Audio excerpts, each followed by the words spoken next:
Did we ever leave? What are we back from?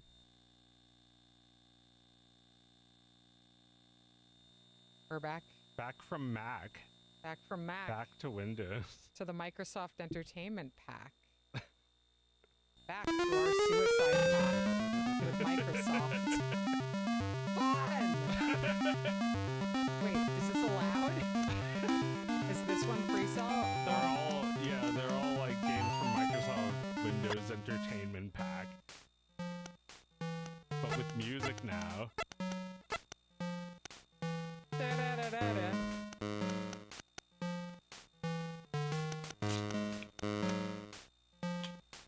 Hear that crack of the can.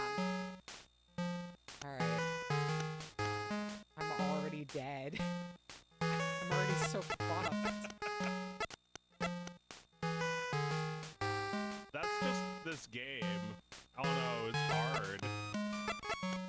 I feel like if you play this in real life, it's like takes like I don't know, it takes like 2 hours just to like set up the game. Like you're like losing over and over. All you've done is set up the game, lose, and then shuffle it and set it all up again. That's all you did. You just did that for hours. Well, yeah, but at least like when it's digital, you don't have to set it up.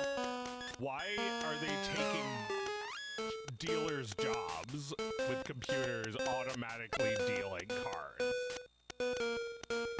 You should have to shuffle them and deal them yourself. Yeah, I don't like that the AI is doing it for me. Why is Microsoft always pushing this shit in front of us? This like automatic card dealing shit. I was fine doing it myself. Like you didn't have to invent cards, they existed already. I fucked? It sounds like they're playing like Happy Birthday to you, motherfucker. Happy birthday to you, fucker. Happy birthday to you, motherfucker.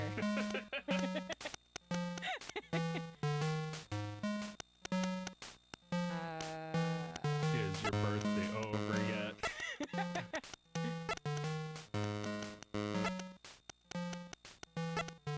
Let me hear what you get. Another year older and a shitty back. Your entire back is an ass crack. Happy birthday, bitch. You're another year older. Surprise, your gift is getting old. And that's how it's always been.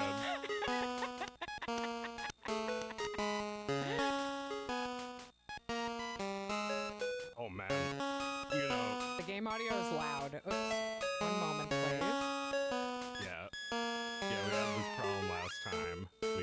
It was loud, so we turned it down, and then the stream was too quiet. How's that? Yeah, how do we sound? If Joe's happy birthday song was lost just now, I'm gonna be so fucking mad. Because that was my birthday present. I'm fuckus. I already fucking died.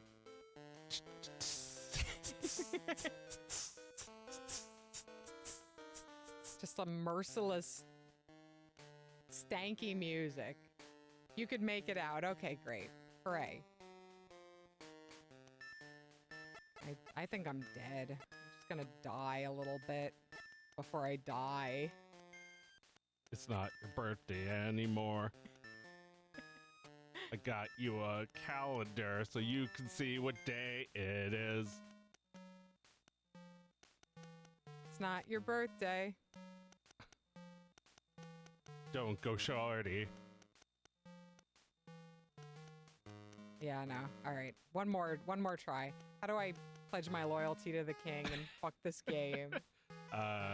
You mean how do you restart? Yeah. You just hit start. All right. One more try. Look, they shuffle it, but it's nowhere. It's no way is that as accurate as like a human shuffling those cards Really? and placing them one by one. You think a human shuffles them more accurately? Well, I They do don't it know. with more gusto, perhaps. If you went to a casino, you know, you already know that you're losing money. But what if your dealer was a robot? You'd assume that he just cheats or like does something to like make it hard for you. Right, the house always wins. And if it's a computer, you don't even have a person to like complain to. You don't even have like a person to like stare into the soul of and see if, you know, you can psych them out in some way. I gotta say, this is beautifully made. Very intuitive little, this is Game Boy? This is Game Boy Color. So, we're doing Demakes tonight. Yeah. And, this is a pretty good demake. Pretty good demake. We're gonna play some versions of games that people made for no discernible reason. For no reason. Just for fun. Just because. Yeah, like, I think these people probably have a similar strain of the brain worms that I have, thinking that, like, the Game Boy is perfect. And it's like, you know, sure, Game Boy Color, Game Boy Advance, also good, but the Game Boy, with just being like that is like the baseline, is like, that's such a great starting point. You have so few options, you have so many limitations, and yet you can make any game for it. You can make pretty much any game that's like two-dimensional and more. You know, you could find ways to cheat, like Dylan Cuthbert, who made a game called X, which was like the first 3D game and probably the last 3D game for the Game Boy. And they showed it to Nintendo, and they were like shocked at how he did this. And he did it without a development kit. They didn't send him one. Instead, he just like made his own by like reverse engineering it, by like using a Tetris cartridge and a fucked up Game Boy that he took apart. Look at this giant menu it gives you. Oh. Mike wants us to light the joint. Do we want this one or the one in the little... No. Happy birthday. Here's your candle. Yeah, I'm actually writing a song kind of like this. I want it to sound as awesome as this does, if I can. I realized that the final level of my game needs to be a casino, and the fruits need to like turn into different fruits if you wait too long. And like, uh-oh, are you gonna get lucky this time? It's random, or you know, it might be like on a cycle. But yeah, like, man, there's nothing better than dogs playing poker. I love that. Yeah, like I already wrote the song. It's in Papa's Gatito in the poker episode, but I just need to like turn it into like a big bad jazz song. Ah, all right. Well, we have much to look forward to then. Which of these jacks can I get my filthy little paws on? Neither. There's no way I could be of any assistance. No, I'm so bad at this. I know that. You're bad at free cell. It's hard. Why am I good at it? You just played more. I played so much free cell. Like, my life depended on this game somehow. What was I searching for? Your king.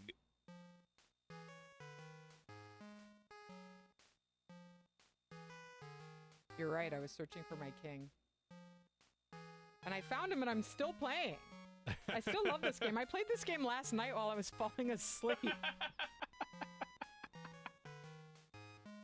I found a web browser version of it because Microsoft doesn't give you a regular version of it anymore. Oh, a move. Down one. Yeah, I don't know what their fucking problem is, but I guess like big companies need to resort to drastic measures to stay profitable, or like to continue their upward growth. It's like they need to be able to promise that they've invented something that will change the world when it's really something OpenAI invented, and it's everybody's just fucking copying them. It's like when the fucking Pac-Man was invented, everyone just copied that. Yeah, But it just like, I feel like, you know, I'm being forced to like pretend the Emperor is wearing clothes with this shit. You know, like I'm being forced to be like, yeah, this is useful. Wow. And we all know it's not useful. Well, I mean, it's not useful when they want me to use it. No. Like, you know, I gotta be honest, ChatGPT has been very helpful in making this game. I have asked it hundreds of fucking questions, and it can answer most of them. It's actually pretty good about that. It can answer them, but how do you know they're right? Because I do them and they work. Oh, like coding questions? Well, it's not really scripting. I feel like anytime I've asked it to write code for me has not been, you know, it doesn't really know how to do that. I hear that's known as vibe-based coding. What? When you just describe a vibe to your chatbot? When a moron like allows their brain to turn to mush by letting ChatGPT write code for them. Well, you don't want to do that. I'm not really doing code in my game, and I'm sure I would ask it for help, but I'm not letting it write it because it doesn't know what I want. It doesn't ever come out. Like, you know, what are you going to do? You put in the code, say that didn't work, put in the new code, say that didn't work. Well, you know, at this point, it's like I'd rather take a little more time to learn to understand it. Well, yeah, learning. That's the thing that this is the enemy of. Well, right? It's not. I mean, it is sort of an okay teacher, but it's not a reliable textbook. It has information that's outdated at best and made up at worst. It doesn't let me take my 4 back. I need it. What are you crazy? You won't let me take my 4 back? Yeah, there's some versions that let you just like grab those and put them in again. I need that. I can't win the game without that. Uh-oh. Shit. Yeah, what the hell? Big fuck. Maybe the Game Boy Color doesn't have enough memory. I've found that there's a lot of issues that happen because there's just not very much memory in the Game Boy. All right. I don't know if the Game Boy Color is much different. I'm gonna try one more time, guys. I'm sorry. I think your time is up. No way, man. Look how many fucking aces I just got. Okay, you're on a roll now. I got a good shuffle. All right, but now I know the rules. Now I know the rules that you can't get your number back. You can't get your card back. Oh, look where that other fucking ace is. No! It's under all of the face cards and like 2 8s and shit. Holy shit. Fuck. Yeah, both red 8s all the way back there. Wow. A real monkey's paw situation for me. Oh my god, this shuffle is terrible. Now that I'm looking at it. Holy shit.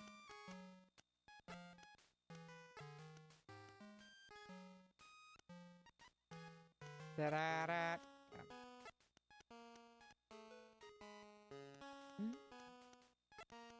It's your birthday. There's more, like... Why are all of the black and red cards together? Okay, guys, there's...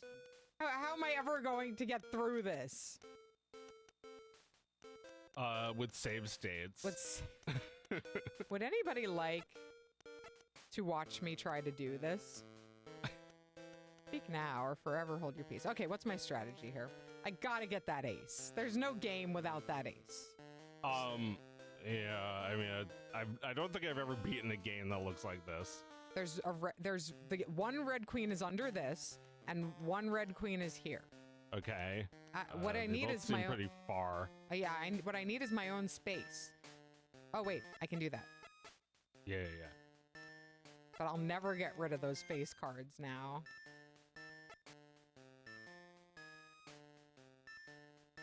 Wow, good job, guys. I'm already fucked. Like, there's nowhere else to go. Yeah, you shouldn't have done that. I shouldn't have done that. Well, just have fun, I suppose.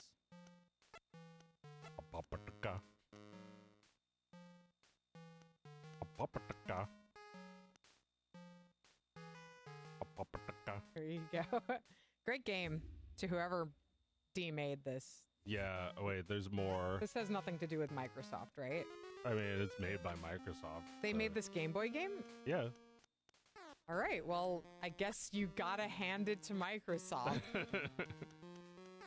Well, you know, they only made it because these games were so good and very popular. Yeah, they actually made great games.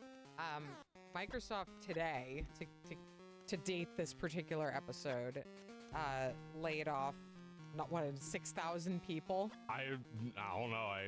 I'm first hearing this from you. Yeah, they laid off so many people, thousands of people. And it's just been like a week of like game layoffs and projects canceled. And I've been reading a lot about this lately.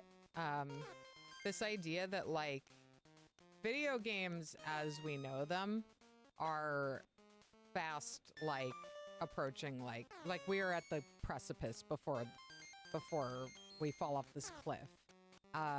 Where there are enough AAA games currently being made, enough gas in the tank right now that we're gonna get a few more years of it. But at this rate that these projects are being canceled and people are laid off, like we're not gonna have these games anymore. Like the games that the major studios are making, they're not getting made anymore. Video games can't afford to make these, like the industry can't afford to make these anymore. You got it! All right. The video game industry can't afford to make these anymore. And, you know, if I'm being totally pessimistic, video games are moving into a much more full-on embrace of gambling than they used to be.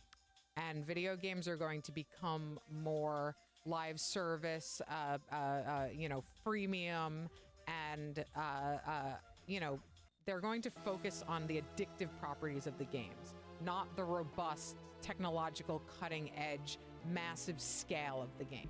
Yeah. And if we, you know, again, pessimistic, if the people who have made all these decisions thus far are still have anything to do with it, they're just gonna make fucking casino, like everything is gonna be fucking gotcha gambling game shit. Yeah. And it's just gonna get fucking worse, and you know, worse than it is now. The other possibility, the optimist approach to this, is that we are about to see a massive shift in this corner of the culture. Maybe, you know, maybe across the culture. And that means a vacuum is opening right now to change what this form, what this industry, whatever the hell you want to call it, however you want to focus in on it,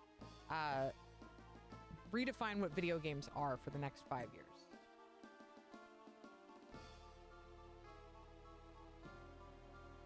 If I'm being optimistic, there is an opportunity for the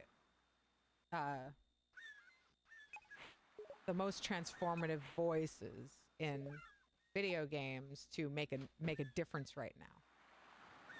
The way the great filmmakers of the 70s made a difference with movies. After movies had a crisis of the mid-century and found themselves as a mature industry. I've just been reading a lot of shit lately, so forgive me if I'm like paraphrasing what I've read. Yeah. Not that movies are going to turn out, you know, not that games are going to turn out exactly as movies, but movies reached this point in the mid-century that video games are at right now, which is where there are no longer new people in the world playing video games. The amount of people playing video games has stabilized. In every country with electricity and internet, there's games. Yeah. And everybody who's going to play those is playing them. Like we're basically at, you know, senior citizens playing video games at this point. You might be able to squeeze like a few more video games out of I don't know, Gen Xer, like when Gen Xers become like retirement home age, you might be like, oh, a new video game market has emerged. But by and large, the amount of video games people are playing is actually shrinking. Yeah. People aren't playing more and varied video games, new video games. They're playing video games that came out 7 years ago that they like. Yeah. And that's not really, like, it doesn't seem like that's going to change. So then the industry of like ever growing, ever ballooning budgets and expectations for these games, that has to stop now. It's stopping. Like, we're watching it screech to a halt. Like the workforce in this industry has been slashed by like, I don't know, a big fucking pie slice, right? What do we think? 25%. That's my number that I made up. It's gotta be. I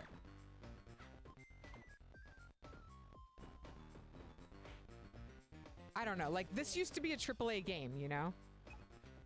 I don't know. Was Shantae a AAA game? No. I mean, Shantae is like, you know, it's like, it's not quite an indie game, but it's also not really as famous as like Metroid or Zelda. Okay. All right. Well, then Zelda was a AAA game, you know? Sure. You say you really do not like modern games at all. That's not true. I don't play a lot of the massive scale games I'm talking about. I don't deny their quality, though. Yeah. I'm not saying that they should go away, whether I personally believe that or not. I'm saying they're going away because no one's going to make them anymore. Really? You don't think that, like, we're still going to have new games made by, like, thousands of people? We're going to have a few, but, like, not many per year. There's going to be an upper echelon, and it'll find its place in the industry the way, like, there are massive Marvel movies and massive action movies that still come out in the theater. Yeah. And everything else people watch is just streaming. It's all just flattened out. So you think games are just like, in the long run, it's like going away the same way that like theaters are empty? I mean, I don't think so. I don't think so because people aren't like watching TV instead of going to the theater here. Like, they're playing the game. They've all been captured, and they are paying billions of dollars a year for video games. Yeah. It's just, it turns out that we've actually given them so many games that they don't need any more for a while. That's a problem unique to video games that movies doesn't have. People always want new movies to see because, like, you see the movie once and you get the full experience. But people can play video games for hundreds of hours, and all they want is that experience. And it takes them years to get tired of it, if they ever do. Well, yeah, but like they come up with ways to make those people pay indefinitely for those games, like WoW or I don't know, some shit. Yeah. Costumes and hats or whatever you pay for to play the game. What's that called in games? Like vanity? What? I don't know what it's called. Oh no, Gabby says they're going to, they're trying to use AI to make giant games instead. Yeah. That's what's happening now. Like, yeah, the thing that I'm trying to articulate is like a thing that we're seeing in this moment, that there are more and more video game studios that are not disclosing that they're made with AI, and then people figuring it out, and then them saying, well, we used it here and here and as placeholder art, and we did this, but like, we're not against it, like, but everything in this is made by people, and they're just gonna keep saying that and pushing through it until they hope people are not gonna care anymore. And they're taking a bet there that the AI is going to be so convincing that eventually people are going to stop noticing. Well, what capacity did they use it in? Does it look like stolen artwork? Does it look like it's like dog food? Like, does it look like it has no substance to it? It's like kind of incidental text in the background, and they found like a Chat GPT prompt in it. Wait, just in the text? Yeah, in the text, like in the background of the game. Like something where, as far as I can tell, I haven't played the game. As far as I can tell, it's like something where you would be walking through that room and you would see a bunch of text on the wall. And if you're the kind of person who likes to explore the text within a game, because you know that usually somebody writes some funny shit on those, right? You would take a look at it, and somebody like looked at it and saw right away that there's like a Chat GPT prompt on it. Oh, you mean like, sure, let me do that for you, or something like that? Yeah, exactly. I see. Exactly. That's so. I mean, you know, I wrote a line in Dweebus about how making a video game is a great way to get people to read what you've written, and it's like, I feel like there's no point if you get something to like artificially generate it for you. Yeah, I mean, I won't read anything that I know is AI. Like, I'm not gonna read that. But you don't know if, you know, they wipe their ass properly, then you might not know at all. You might just think it's terrible writing, or right. like And mid writing. That's the hope, right? Like they're really hoping that within a couple of years people just won't be able to notice, and like there will be you know, there'll be some shit on Unity. There'll be AI on Unity that looks for prompts that you forgot to delete, that'll scrub all the seams away from the AI so that they won't have to like worry about these problems happening anymore. Yeah. I mean, the thing is, you know, the pessimistic part of me again says that like eventually people will be so exhausted with looking for it because it gets harder to see, that they're going to give this fight up about detecting it. Although I just don't know if that's a good bet, because like there's still people who like recognize AI in 1 second whenever they see it. Yeah. Like an image, you know? I can totally recognize it. Yeah, and they've been saying for like 5 years at this point that this shit is like gonna get better. But like you're still able to immediately recognize it.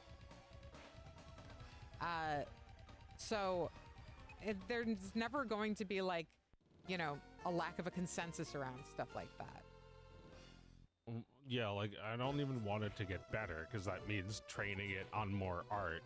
I mean, I was watching a video of a guy saying that, you know, this is like a scientist guy, a researcher, not, you know, fuckus. He's saying that AI that's trained on less data is better. You know, it's more about having better, more intelligent models than massive piles. You know, like that's just a terrible excuse to try and claim everybody else's art. They don't actually need it. You need less data. They need less data than they say they need. Or, but, you know. So then is the entire scheme that they just want all data and they want to have like, you know, the right to use it? Well, I don't know if they're actually collecting everybody's art. Like, you know, are they collecting my art? Are they collecting your art? Probably, but like, how much art are they like really like paying attention to? It's always like some mainstream crap. Yeah, but I mean, who's to say what the AI is going to take from your work, right? Well, I mean, I feel like there's no way it can make something that's like what I actually do. No, and I mean, we've had this conversation before, like me saying like, okay, well, if it takes like 3 pixels from my drawing and like some other drawing, then it's not gonna look like my drawing, right? No, it'll look like weird 3D fan art, which has existed already for a long time. Yeah. I don't feel any creative threat by this at all. Like, it's been so many fucking years at this point, and I've never, like people keep saying it's going to get better and it's going to get better, but like they don't fucking understand what better means to me. Like, better to me would be like, I'm actually moved by something I saw that was made by AI. It's not going to get better. It's already better. Like, It doesn't do things like us. It's just a trick what it does. We've seen, like, all we've seen is that it just, the images are pretty smooth. Like, they fix the fingers or whatever. That's what's changed. It's still, like, it still has no soul. Right. It doesn't have any real, like, feeling. And it isn't very accurate to, like, if you generate a character, you generate a few drawings of it, and they're all, like, slightly different. Yeah. I mean, it's just like... I've lost my train of thought. Oh, no. Well, I mean, I'm not sure why you're upset, because your writing is unmistakable. I don't think a computer can copy it. I'm not upset. I'm not upset about that. I'm not, like, when I say I don't like AI, it's because I think like it's like a fucking asbestos in our fucking world now. It's just polluted the world with ugly art. And it like burned a lot of forests to do it, you know? It's just like it made the world uglier, like a giant shit dropped on the internet. And it leaks out into the real world all day long.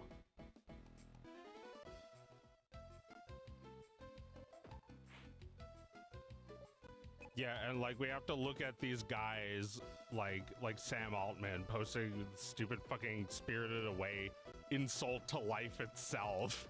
Yeah. And acting like, oh, it's just gonna be more of this. It's like, no, we didn't vote for any of this. We didn't ask for it. And it's not necessarily advancing art in any way. It's just making us brace ourselves for it. That's the way it's advancing art. Exactly. Making us try to get above it. Exactly. Which, you know, I think we have to do regardless of if it never gets any better or if it does. Okay, so let's pretend 5 years have gone by and we're still sitting here doing Thingus at my house. How are we going to be talking about AI? I mean, we're probably not going to be thinking about it as much because it'll feel like a burst bubble by then, won't it? You got me a drink. Thank you. Yeah. I just noticed. Hooray. Cheers. You think it'll be a burst bubble in 5 years? Well, I feel like it's fucking stupid.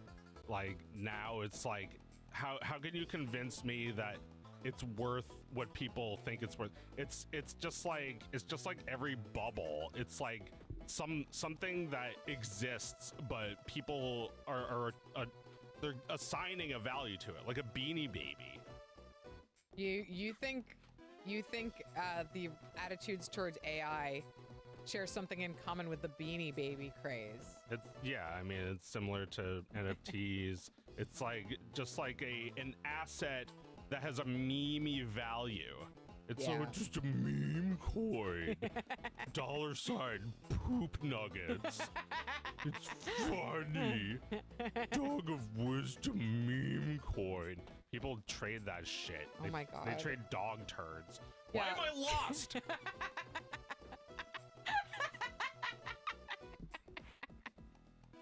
Oh man, no. I think you're right. I think it's gonna be like, do you remember when fucking AI was going to be the thing?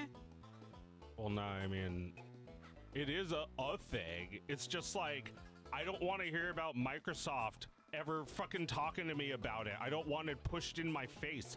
I will use it if I think to use it. If I have a fucking question, that means I'm focused on my work. You know, if I load up ChatGPT to ask a question about GB Studio, and like it can usually answer them, that's what it's good for. Not being put into Microsoft, not being put into Google. It's trying to get into my phone. It's trying to get onto my computer. I don't want it there. If I want an app, that's the whole fucking point of apps. I mean, the only thing I want you to install on my computer without asking is FreeCell. But like, what about all the people that are addicted to this now on all their apps? Addicted to AI shit? Yeah. Well, you know, they're. I had fun with AI art too. I feel like you get tired of it after a while. It's like you figure out what its usefulness is to you, and if you're a real artist, then most of the time drawing something is a better way to express it. Yeah, just sit there with a prompt all day, just like burning down rainforests with like re-entering your prompt in different ways for like hours. All right. I'm a prompt artist. Yeah. Like you may as well like if you were sitting there just drawing a line and pressing undo and drawing a line and pressing undo for like 5 hours, that would be better than sitting there typing in prompts, a skill you're never going to use again, finding the specific prompt you were looking for. Well, I mean, I can imagine /imagine a usefulness for it. If it was like if I was using a rendering engine that was like connected to Blender, which is something that exists, and I was using it to like try and get some like realistic like hair or whatever, something that is, because like to me there's a part of me that thinks like this shit existed. I've been fucking with it my whole life. AI rendering texture, you mean? It's like you render stuff using diffusion, which is what stable diffusion does, and it's like it's computer graphics to me. But I don't think it's art. It's a possible implementation for Blender. I mean, is that generative AI though? Like the thing you're talking about? Yeah, like for example, if you wanted to like make a city, you like make some cubes and type in city and it renders out an image of a city, but it's still based on your 3D model of it. I don't know. Like if a city is just a background to you, then maybe it's not meaningful enough to you for you to like make the choice to put it in your work. Well, in any case, you're going to be simplifying it and abstracting it. You know, if it was a painting, you would just be like painting with a flat paintbrush and like making squares. Yeah, I mean, I think I see like I know where you're coming from. You're seeing it in like this Ralph Bakshi way of like, if there's a way I can do this myself. The computer can do. What the computer can do. If you're just like, how can I make an entire movie myself? Like, if that's how you live, then AI is exciting because it sounds like it'll answer this impossible question of how you could possibly manage this on your own or with very few people or for very little money. Wow. I still usually go with like doing it by hand because it's just like, it's never going to understand what you're going for. Like, I remember early on thinking like, oh man, this is kind of cool. And then typing in some ideas and having it give me images that look nothing like it. Like, the thing in my head was great, but it doesn't actually generate that, unfortunately. I feel bad for people who never gave themselves a chance to say, I think the thing on my head is actually, the thing in my head is great. And I'd actually like to be able to draw it. Draw. Oh, that drawing sucked. Oh, that drawing sucked. Oh, that drawing sucked for like their entire life until they're 20. Yeah. And then, oh, it's good now. Oh, now it looks like what I thought in my head. And now people get it. Yeah, and people actually like the ways that it's wrong because they can tell I did it. And that it took you 1,000,000 times to do it. Yeah, well, I don't think we really think about that part. That's just something you understand if you make art. Yeah, well, that's the thing maybe that I've been thinking about a lot lately is like, I think a lot of people don't understand what goes on in the head of a person who makes art at all. And they're trying desperately to know what it's like to be an artist, and they're not happy, and they're frustrated, and there's software to sell to them. Yeah, well, like, there's this right-winger cartoon called The New Norm, and it's like, I'm pretty sure it's like 80% AI generated. The script, even the songs, like there's like a song about Elon Musk. It's like really gay, but like, is there any music in this game? I don't know. It's very quiet. But like, yeah, like that's made by a person who is, you know, they believe in the conspiracy theories that they read on 4chan that like liberals like control cartoons or something to make them about their agendas.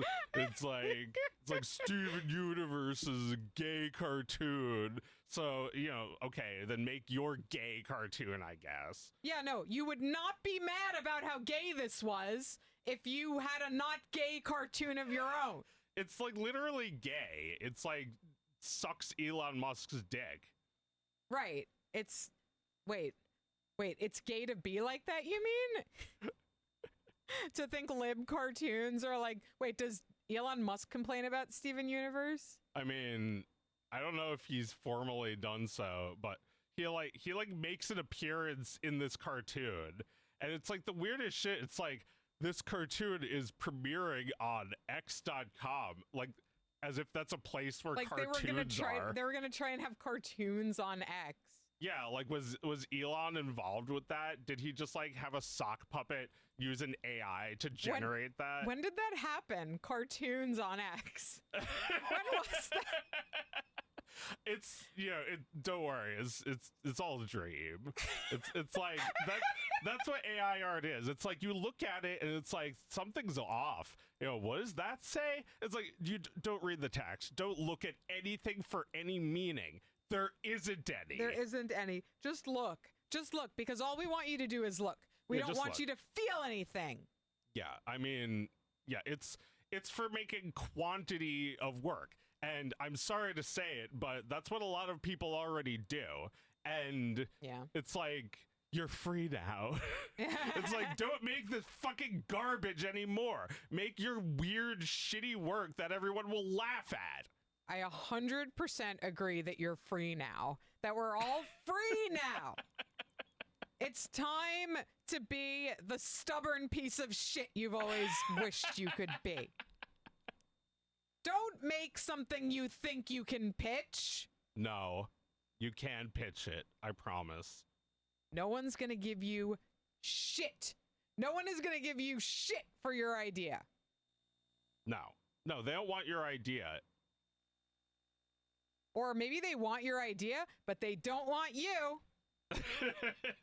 Yeah, they want your idea, but like a version of it, not your version. They want you out of there. You're the guy. Yeah, you're the guy, and they regret getting you every time. It's like the guy is just a guy ability.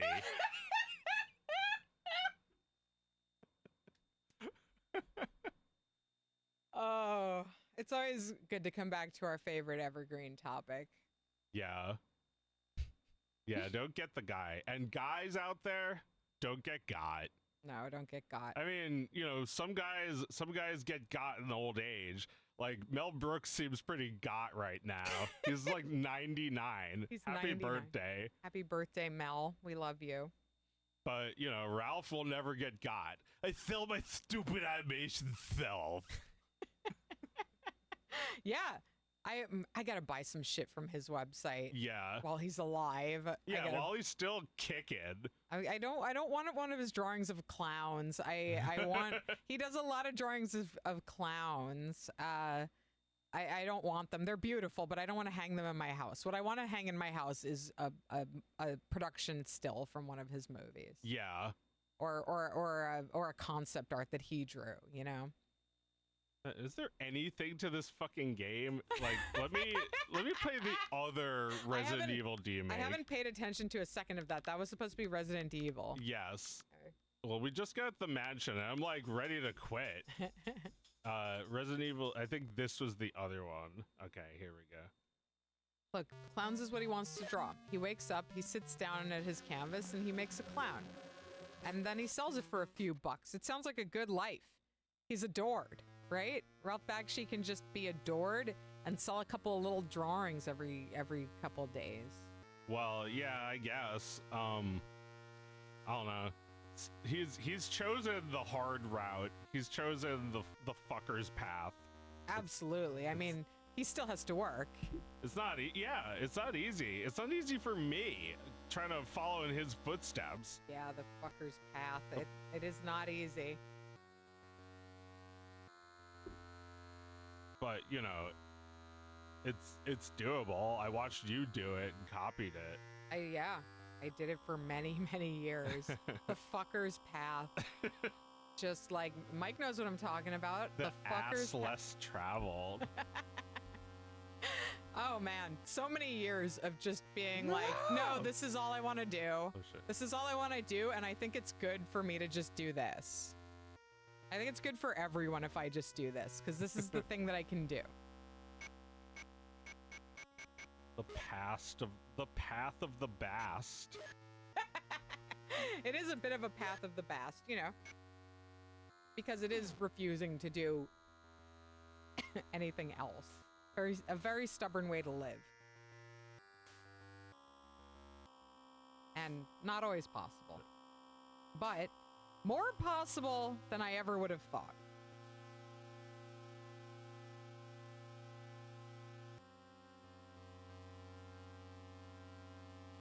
Yeah, it is more possible. And, yeah, I mean, you can just, you know, I don't know how, but you can just find a way. Yeah. I don't know how to tell somebody else to find it, but I think if you really want the fucker's path, where life is just like, you know, you never know when you're gonna get a break, but you do it. The thing that you have to do. Make comics and videos and say everything that's on your fucking mind all the time, as loud as you can. Yeah.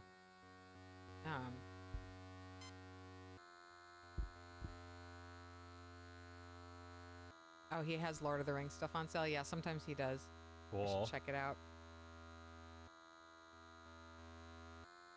Yeah, he's totally my hero. And so is Meredith.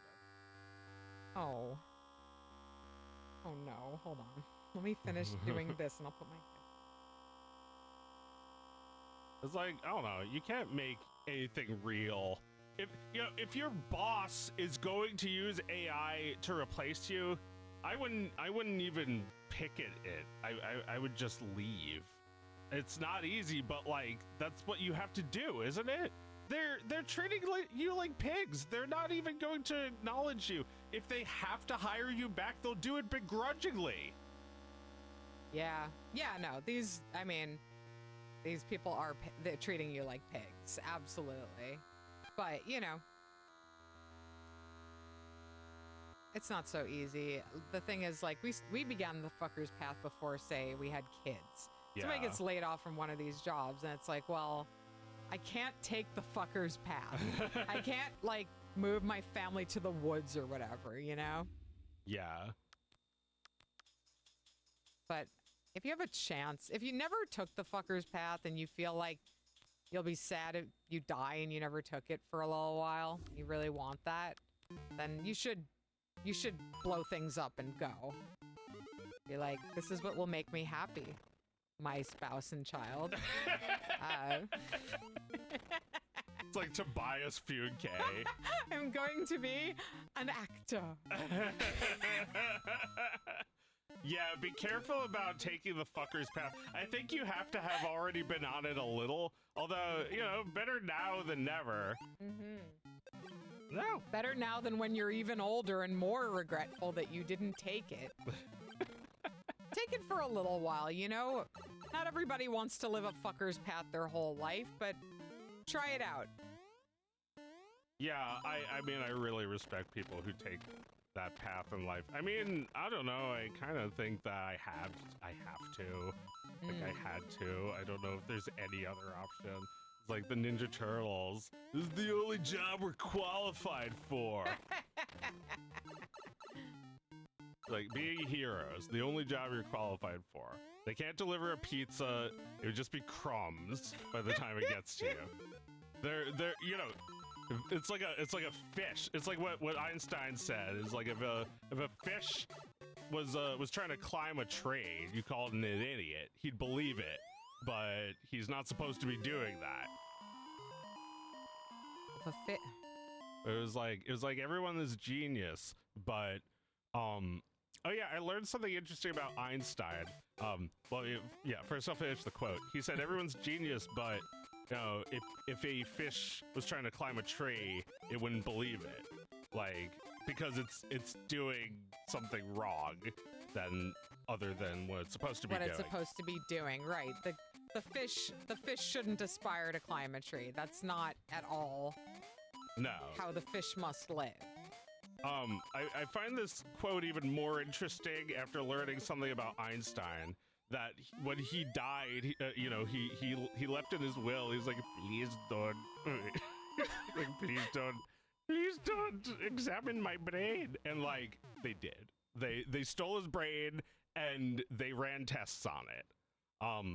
Many scientists observed his brain. Blah blah blah. I think there were some differences between his and a normal brain, but I think ultimately Einstein's brain was a normal brain. And that was the big reveal, that it was actually just a normal brain and that we all have the same genius as Einstein, potentially. My God. Oh my God. If he really did say everyone is genius, they're like, oh no, maybe all of us could understand his theorems and, the weird shit that he believed about the universe. He really believed everyone was genius because he knew deep down that there was nothing different about him than other people. Yeah, do you think that's what it is? Yeah, I think so. I think that he probably could observe genius in other people and didn't really appreciate this notion that, hey, Einstein, there's people like him and people like everyone else. Oh my God. It's like, maybe Einstein was thinking like, I'm the only one who's thinking this hard or something. Everyone else could do it. We don't want like, oh my God, that's so fucked up that he told them, don't study my brain because I know that all of my fucking colleagues are wondering if the reason they didn't excel like I did is because they are genetically different from me. Yeah. All those Nazi scientists who are jealous of him. Yeah. They're just like, why can he do this? The Jews, they have big brains. Yeah, I mean, that is fucking Nazi science, to take Einstein's brain out of his head and study it. Yes, son of a bitch. I mean, I guess we did kind of learn something interesting, that it wasn't any different. But, like, the whole reason they studied it was to prove that it was different. And, well, fuck you. That's what science is to debunk or prove your theory. What? Okay, this game's a little fuckus. Yeah, but it's pretty incredible. It's so good. It's amazing. Wow. Did they study Stephen Hawking's brain after he died? I have no idea. I bet they did. and they learned nothing from last time. Learned nothing. Oh, well, the story of the guy who stole his brain kept it in, like, hiding for like 20 years. Oh shit. So like no one knew that he had the brain until like the 70s. Oh, he wasn't like the government? Like he didn't do it on the behalf of the government or something? I think he just did it for science. I don't think anyone put him up to it.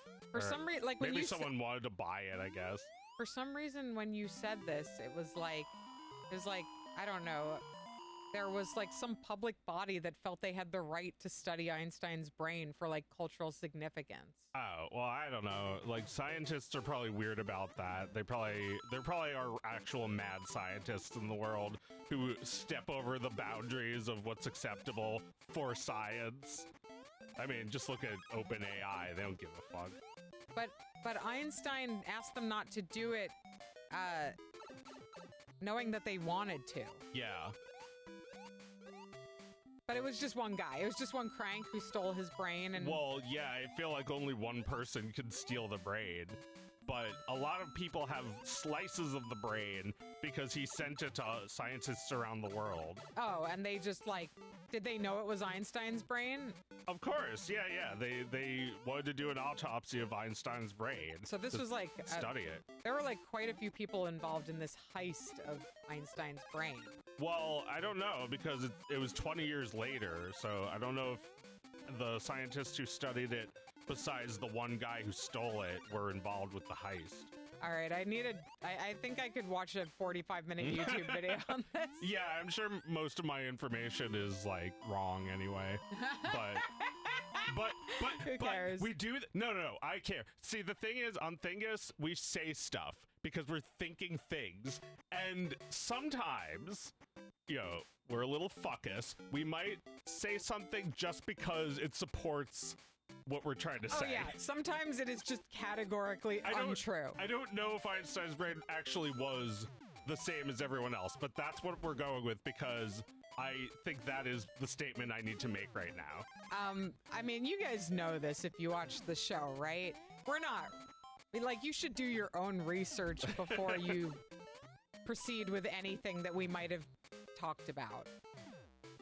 Yeah, I mean, it's tough because I feel like there is actual obscure knowledge that maybe you and I are the holders of actual obscure knowledge that the source is ourselves, and we're really confident that we know because we were there or whatever. So I'm seeing, I'm not looking directly at it, but I'm seeing Gabby is posting all the real information about it. We'll get to that later when we've forgotten about this topic, okay? No!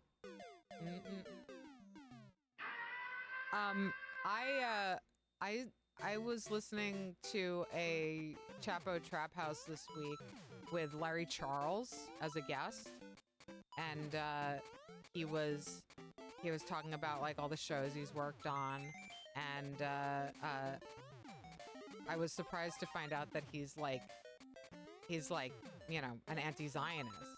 I just expected because he was a Jewish man over 60 that he was in support of Israel. Yeah. But actually he's not, and he's very he says he's very deeply disappointed in a lot of his old friends like Seinfeld and Sacha Baron Cohen and shit. He's disappointed that they haven't come around on this issue. Yeah. But he was also talking about something, I forget exactly why he mentioned this. He's talking about Curb and Borat and shit. But when he was talking about Curb in particular, he was saying that it's part of the Talmudic tradition for Jewish people to sit around and argue about the morality of something. Yeah. That's thousands of years ago. People were doing that shit. Just sitting in a hut being but why would you do that? Larry Charles. That right? Is that right? I'm talking about Larry Charles. He's the creative partner of Larry David. There's two Larrys who worked with the same people. Yeah. And he helped make Borat. No. Cool. Which is one of the funniest fucking movies I've ever seen. Have you seen Borat? Yeah. Okay. He was talking a little bit about how Sacha Baron Cohen had to move on from that life because very few people can go through their entire life putting themselves in roles where somebody might beat the shit out of them or pull out a gun on them. He was constantly doing annoying foreigner gay things at people and seeing if someone in America would fucking kill him for it. Yeah, and having to balance that with being recognized more easily. Yeah, no, it's true. It was impossible after a certain point for him to be that. Yeah, I mean, Larry Charles was talking about how basically nobody saw Bruno. Have you ever seen that? Yeah, I saw it in theaters. I never saw Bruno, although I would like to. But Larry Charles thought that Bruno, nobody knows about Bruno, perhaps because Bruno was so obviously gay. He was so flamboyantly gay that people couldn't you know, laugh about it with their buddies without like being uncomfortable by that. I feel like Borat is like, you could watch Borat and have like a totally totally shallow reading of it is just like a movie with like a bunch of racist jokes in it. Yeah. Yeah, like the people watching it are like, I like sex. I like the straight guy.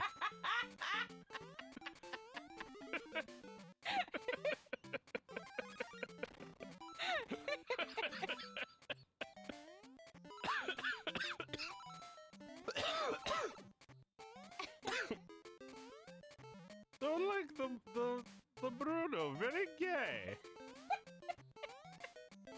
In my country, we cut off fingers for that. Yeah, that's what they like. Wait, the guy who's watching this, who's like also from a fake also country. Borat.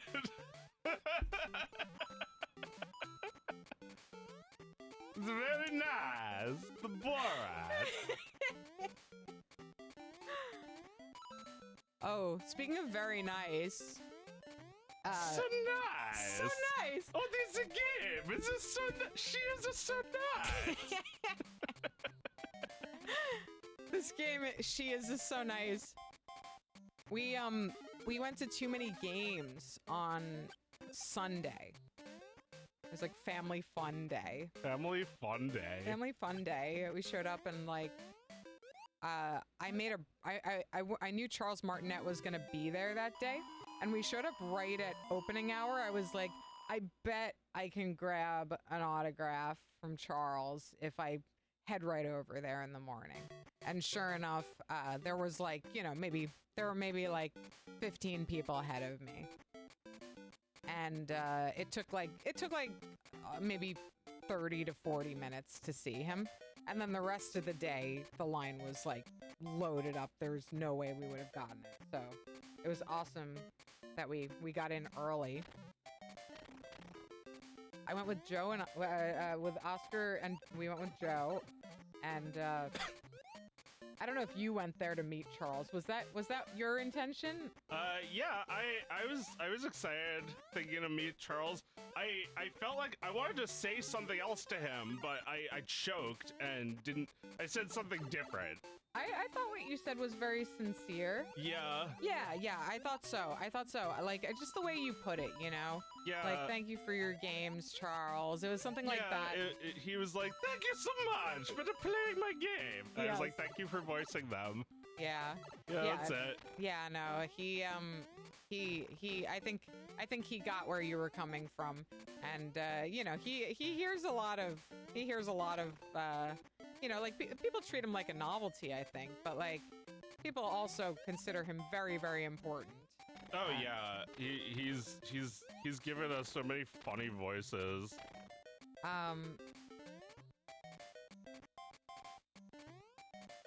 Yeah, I think like, you know, I'm pretty sad that he's not Mario's voice anymore, but he's an old man. Like, he can't keep doing this. He's still Mario's voice because those games are there forever. Right. So they'll keep like kind of doing it like he did it. No, I just mean the old games are there forever. That's true. That could just be Mario's voice for us. It's like if you tried to say this to a little kid, they might think that Mario 64 was gonna change, that he's gonna sound different in Mario 64 from now on. Oh my god, if they ever fucking change that, like, I mean, they can't, because everyone thinks Mario 64 is a perfect game. Like, I mean, I guess they've remade. Have they remade Mario 64? Yeah, for the DS. They did. Yeah, it was pretty good, although some of the choices were questionable. It was mostly cool just to have it on a handheld. It was a remake or a port? It was a remake, and they added like a bunch of new levels and bosses, which was cool. Really? But they also made it kind of frustrating to play because you start the game as Yoshi, and you don't get to be Mario for a while. And what? Yoshi's like not as good. No. He's like annoying to play as because he can't long jump. Man. So that was a terrible decision. You know, that is the only thing that I always hated about Mario 64 is the experience of being Mario. The rest of the game, great. Well, yeah, I mean, after the beginning, you unlock Luigi and Mario and Wario. So like, it's kind of cool playing as them too in that game. Mm-hmm. That's that's not bad. You can like pick up a hat, become one of them. Right, but that's not Mario 64. That's Well, like, yeah, it's like they probably were like making some other game and like combined it with Mario 64 or something. No. Yeah, there's like a lot. I mean, Mario 64 DS is still a classic. There's like a lot of mini games they made for that. oh, I see. So people love it. Yeah, I mean, I love it. Oh, okay. I haven't played it in forever. I didn't know there was a Mario 64 remake. Yeah. I mean, I don't think there ever was another one. Yeah, not lately. No, I mean, I mean, they remade all of the NES Mario games for Super Nintendo. I mean, they made a compilation of 3D Mario games for the Switch, and Mario 64. No, Mario 64 was one of them, and they like, I don't know, it was a port, but like they made some changes. Like some of the textures are higher res. Like some of them, like I don't know, it's kind of weird. That sounds, like weird old 3D shit. Yeah, maybe like it has to have the low resolution of the textures because the N64 had terrible memory, and like maybe they can increase the overlay or something, but not the actual game textures.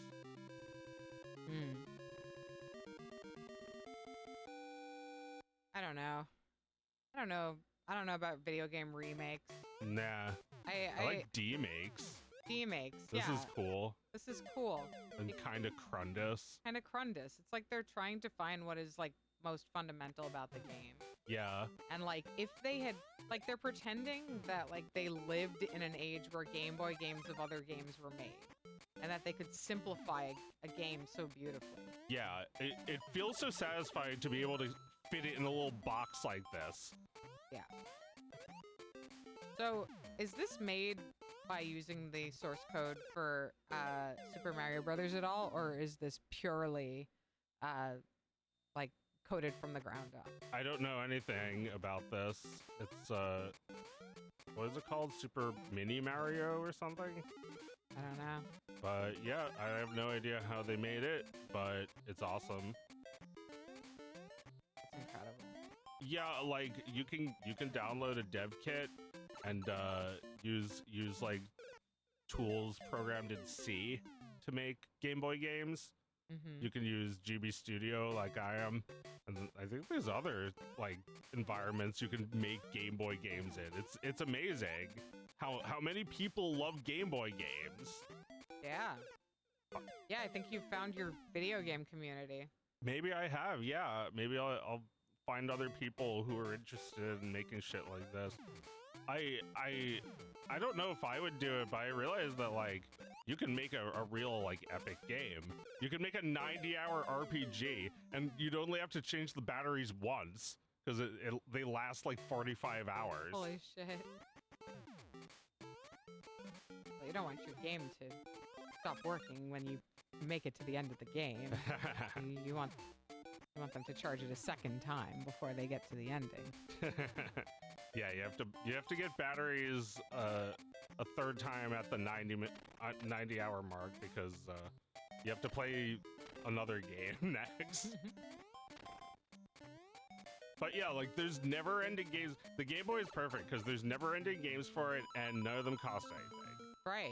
Like the Switch is asking us to buy games we've already bought. No more. No more. We're done.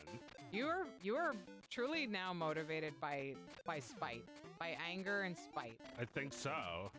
It's like Nintendo already released so many great consoles. They should just like focus on them. Focus on the things that 100 million of are out there, like the Switch. Like they can make like new versions of it, I guess, but like why ever stop developing for something that everyone fucking has and it's like still not broken probably. What if they had a developers program for like NES and Super Nintendo developers? Oh my god. Can you imagine? And like not they wouldn't even have to like you know, offer big advances or anything. Just an opportunity to develop with the Nintendo seal of quality on it. They don't want to do that because I feel like a big part of making new consoles is to create like a new enigma machine for people to like be copyright protected. Like, you know, it's like every time they make a console, it's usually a few years later after the community's defeated the copyright protection. So like they don't want to develop an NES game that you can easily turn into a ROM that's like 200 kilobytes and put it on archive.org and it never comes off. It never comes off and people just get it for free because it's a Nintendo game. They expect it's free. But like, I don't know, they could still give us a way to buy them. They can make like a little Game Boy card that has Wi-Fi and you could like download shit legally or something. I mean, they do sell tiny little retro consoles and stuff, right? They do, yeah, but I don't agree with that. I don't feel like that's any way to buy digital games, like retro games. Like, you should just be able to buy an official multi-cart from those companies. Like, what's the big deal with that? Like, you should be able to trade in ROMs and buy ROMs legally. They don't want you to buy it, they want you to rent it, right? Because you can probably play retro games in the Switch store if you have like the monthly pass, right? Yeah, they want you to rent it forever like Netflix. Yeah. It's time to cancel that shit. Yeah, no more fucking streaming. I'm not paying for this shit anymore. No, I already have these games because you can get them on archive.org. It's like, I'm wondering, like, how am I gonna sell a game that is so easily pirated? I don't know. I'm gonna ask nicely. That's all you fucking do. You just say, hey, could you give me like $3 for my game? No? Okay, take me to downloads. You got it. Like, nobody's gonna, I'm not gonna stand in the way of people playing my game. They can play it for free. It's so hard to get people to play your game at all. Although it is hard to get people to play your game. You just have to make sure that when there is an opportunity to catch some income from your own idea that's yours, that, you know, you try to be there for that with your hat open. Yeah. I mean, you know, and just as long as no big company is making that money instead of you. Yeah.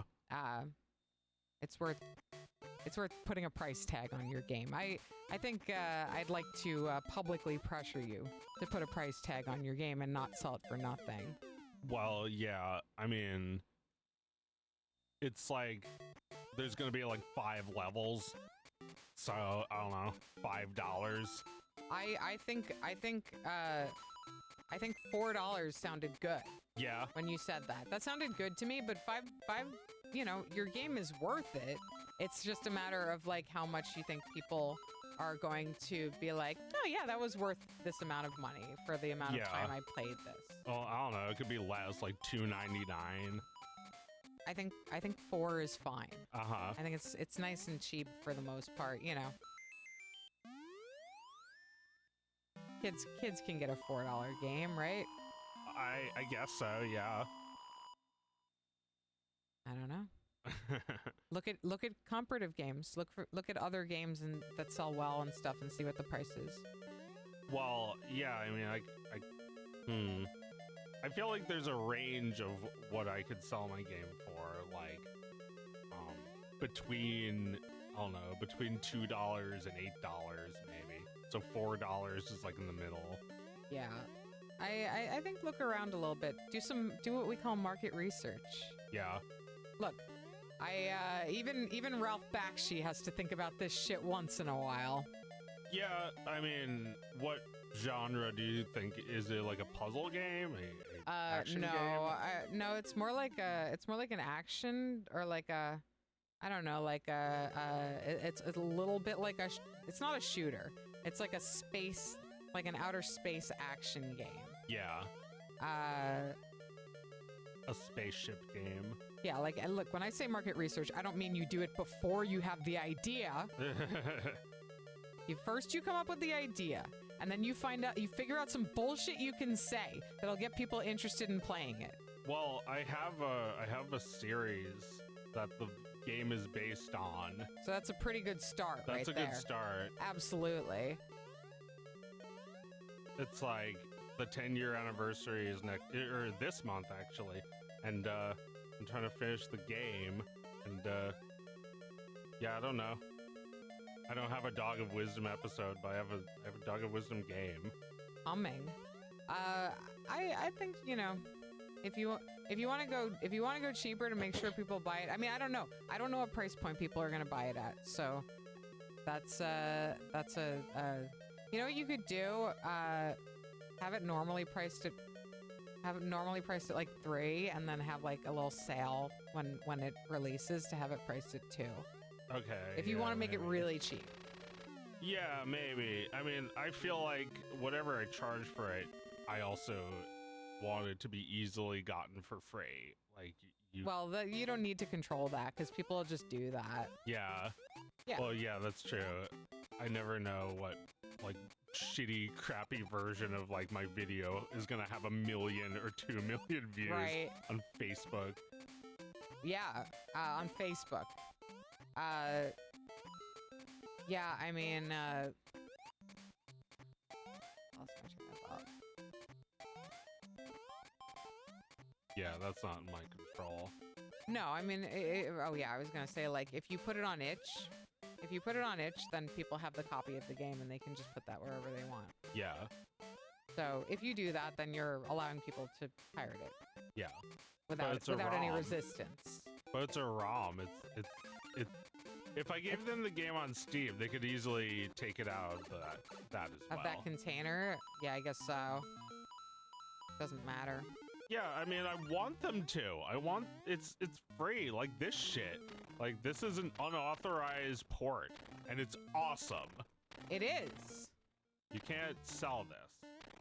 And I don't think I can really sell my game. You can't sell this because you don't own Mario. You're the only one who owns the dogs. I know, that's true. But it's also just like, it's just a little game, and it's like, lost my train of thought. I agree with you that from an ethical standpoint, why should I have to charge any fucking money for my art? Well, because if you don't, somebody else is making money off of it.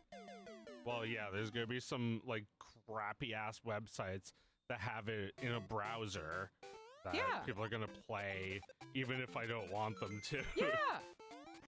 So how come they make money off of it and you make no money off of it? Well, I mean, I don't want to put ads on it. You don't need to put ads on it, just sell it. It's a commercial game. Yeah, it is, but it's also like, it's all good, man. You just want the ROM.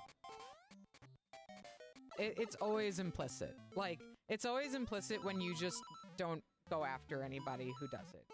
And of course they do it. Like, I looked at the date on the torrent of my game. It's the day the game came out. Yeah. So, like, what do I fucking care?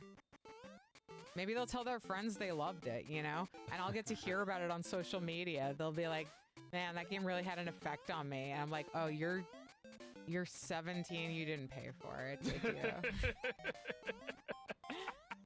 That's okay. You're 17. Also, like, if anybody ever messages me and they're like, I have no money, can I have your game? I would just give it to them. And, like, you can know this about yourself without, like, making it so blatantly the case. If you know, you know. If you know you need this game for free, then you know. Why'd the power go out? Oh, did the power go out? Shit, we might have lost the internet. No. I mean, like, this went out, the audio went out.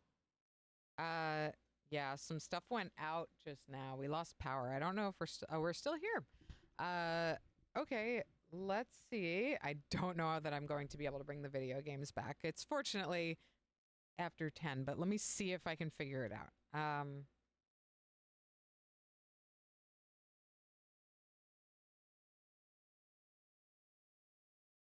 Yeah, what's going Video game on? is still working.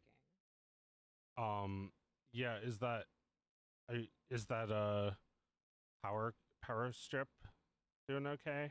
Um, well, the microphones are still working, so Yeah. I think so. Uh, Let's see. Try a couple of little things real quick. Damn. You know how it is in the summer. Fucking air conditioner taking out the whole grid.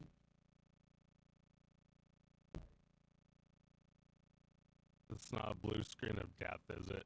No, I hope people aren't hearing that. I'm hearing some bad audio. They are. Okay. They hear that we're robots. They're going to kill you. We're robots. Come from the planet Zorklon. I'm going to kill your entire race. Oh, but also that. What is that sound? I don't know. Holy shit, sorry guys. How about maybe restart FL Studio? Okay, I'll try.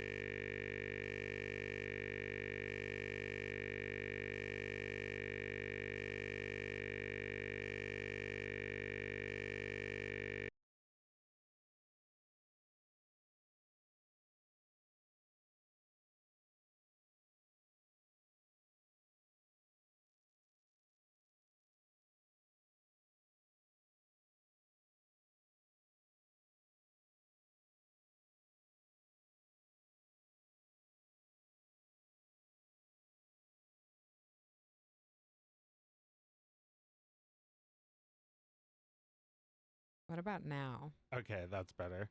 Yeah, they might be able to hear us again. Holy shit. No audio? No audio? Can you hear me? Well, I don't hear the game. No, they can hear us now. No, we can't hear the game. Would have to restart the capture card, which I may Okay. not be able to do. Well, I'm paused if you want to try. All right, I'll try. Why? Why? Like Stewie. Like Stewie. Tommy Pickles' dad who like reverts to a baby, to a toddler stage, uh, after hitting his head, hitting his ass. He falls off the roof. He falls. Yeah, he falls off the roof. Um, I don't think we're gonna be able to get the capture card going again. All right, let me try one more thing.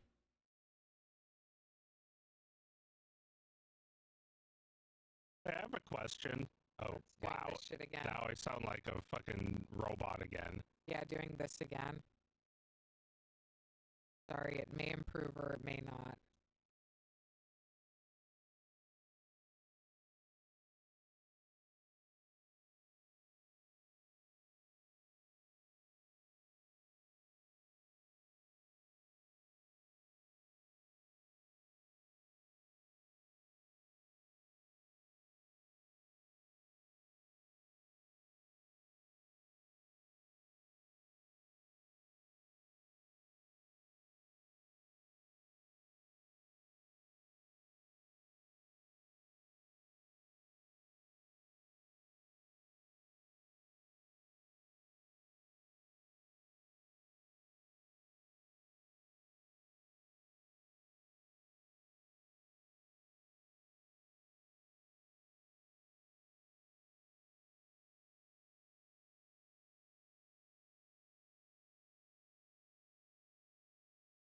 Hey, Okay. that thing flickered at me.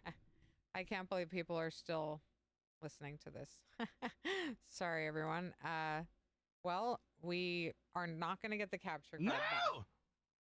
But I think Joe's going to continue playing. So I'll keep playing. we'll I'm have at to the have a end of the game. conversation. Yeah. Joe's fighting Bowser soon. I have a question. Yeah. What the fuck does Nintendo mean? Nintendo? No one seems to give a straight answer. Oh yeah? There's a lot of different interpretations. It's like one of them is leave luck to heaven, but that, you know, could just be like a sort of like literal translation. So like it might not actually be that. Another interpretation is the Temple of Free Hanafuda. Okay. Or like it was common for businesses back then to be like the Temple of Savings or whatever. I see. So like Nintendo could just be like Temple of Cards or something like that. Right. Or just some like cheap like card game company. Yeah, well, I was reading the history that like they had when during the Meiji Restoration they became acquainted with like playing cards, but like they weren't really like allowed to play them, so they made their own, and they were Hanafuda. So like you know, they're a little bit more aesthetically Japanese, but they're similar to playing cards. And I feel like it was like a few hundred years, or was it? I forget when exactly. I'm not, you know, I just learned this. But basically, like Nintendo was one of the companies that were getting in on this craze of Hanafuda, and that was like in the late 1800s or like mid 1800s. It's so rare that a company is this old and still like, you know, of any significance. Well, yeah, I don't know. Are they of significance? Nintendo? I mean, everything they do seems like they're just like Disney now. Yeah, they make movies and stupid shit. Exactly. Like I think, you know, a lot of what I was talking about earlier, like this, you know, the sense that like the entire landscape is about to be different. That we're seeing the end right now with this last console from Nintendo. And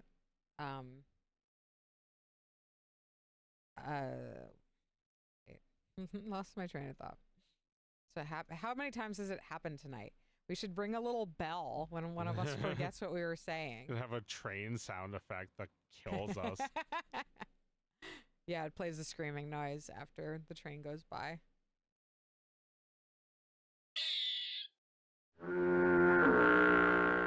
Yeah. But yeah. What were we talking about? Oh, Nintendo being old? Oh yeah, like oh yeah. But like, you know, when Yokoi was working there, he invented the Ultra Hand, and that was like the beginning of everything that we know Nintendo as.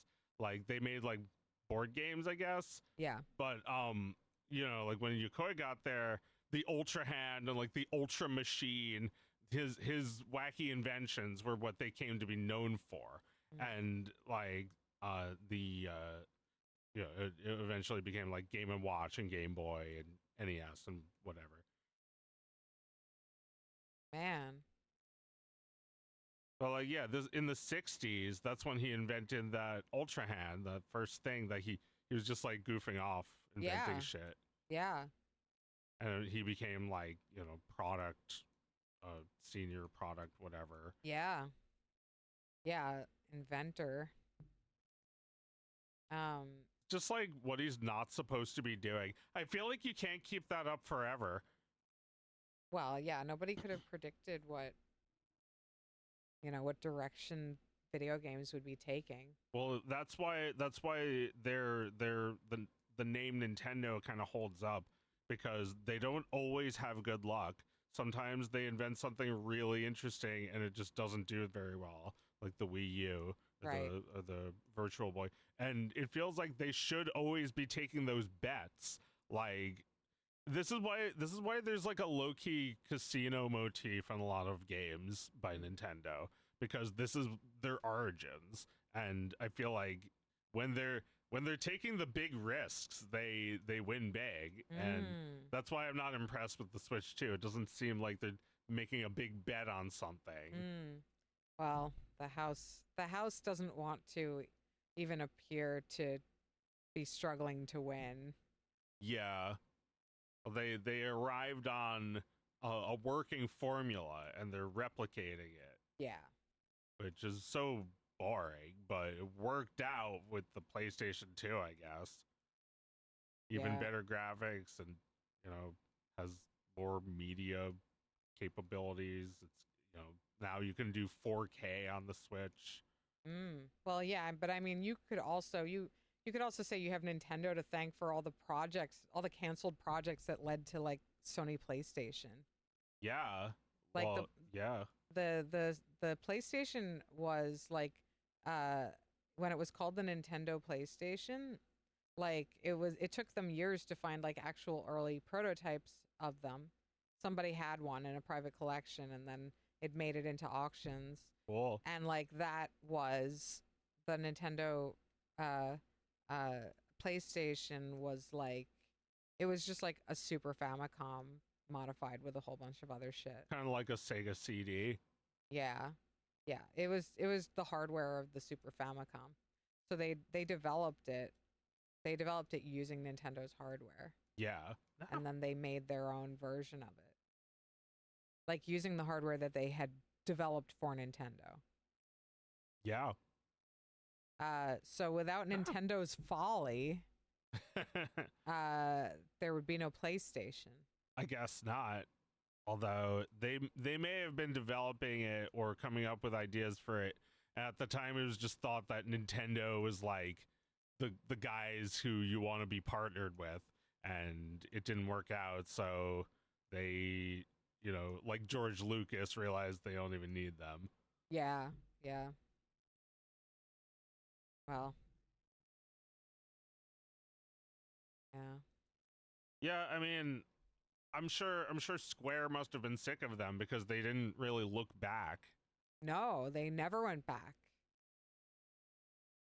Can you play like the latest Final Fantasy on Switch? No, I mean you can get like the Mario RPG remake on Switch, I'm sure there's a lot of Some Final shit for- Fantasy games you can get on but not Nintendo. Kingdom Hearts, not main Final Fantasy games. No, Or actually, you might be able to play Final Fantasy 7 on Switch now. maybe. Yeah, I think by now you can, but for a long time you could not ever play that on Nintendo. Yeah.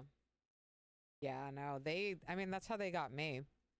They got me Yeah. with Final Fantasy 7. Yeah, you need to have a game. This is why, like, even Yokoi's like craziest like things, like thinking that every Game Boy should be its own thing, like the Game & Watch. That's kind of not that crazy. It's like, what if you just bought the PlayStation and it was just Final Fantasy 7? That would have been enough for a while. Yeah. Although there were a shit ton of PlayStation games. I never had to think about that. And they were cheaper than Nintendo games. Yeah. Yeah, that's true. They were cheaper because Nintendo games had cartridges which are like faster but more expensive. Yeah. I liked having a PlayStation even when I wasn't playing my very, very favorite game, Final Fantasy 7. Well, my very favoritist. but like, was it kind of frustrating playing Final Fantasy 6? It's like everything's like slow now. There's like load times now. Oh yeah, I did think about that. Cuz like when you start playing Final Fantasy 7, like you're in the environment and then you see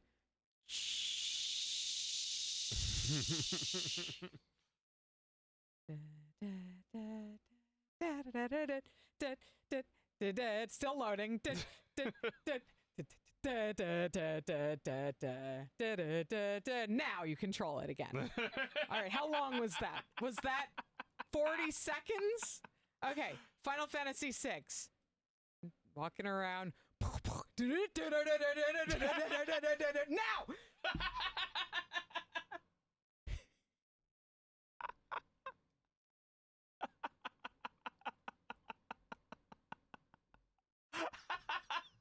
Holy shit! I never thought about it. Yeah, It's fucking like made you wait. They get you with that song. Yeah. Yeah. Da, da, da, da, da, da, da, da, da, da. Now you can control the game. These two games are the same.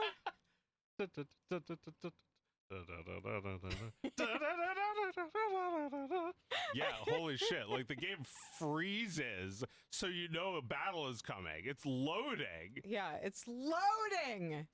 There's no loading screen because that would just make you like wish you hadn't bought the PlayStation. Oh my god. The characters jump in frame in Final Fantasy 3. It's just like boop, boop. They just jump into the frame.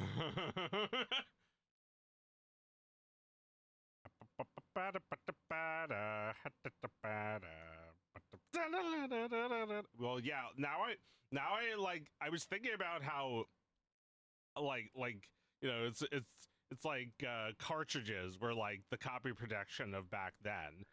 But maybe they weren't such shit. Maybe they were pretty good actually because they were so fast.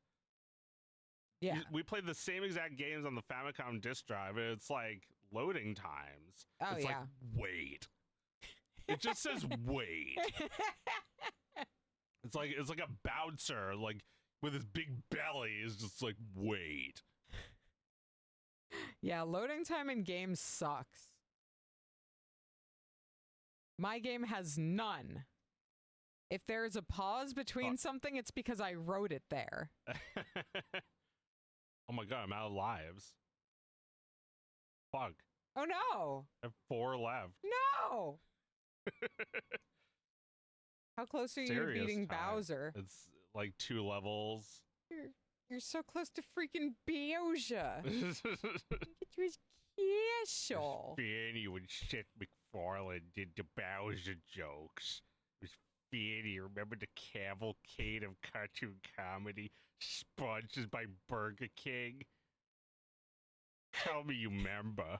Yeah, I remember. I was in college. His castle. It was so funny. That's so freaking funny.